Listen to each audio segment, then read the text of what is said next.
2, 3.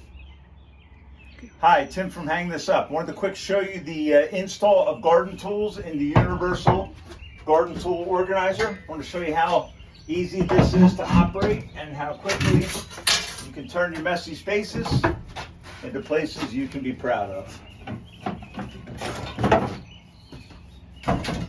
This is a weed whacker here. Put this up here. There. Another shovel. We have a lawn edger.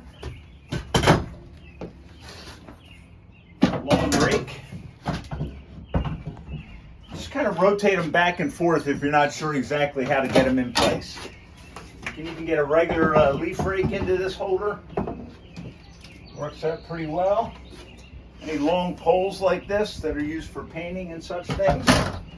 If you have light items like this that are used for garden lamps and things like that, they'll a lot of times sit up top. Just throw a broom in here. Usually try to swing the head of the item back and forth. So that gives you a good idea of what you can accomplish with the Universal Garden Tool from Hang This Up. So let us help you turn your messy spaces into places that you can be proud of. Thank you for your purchase.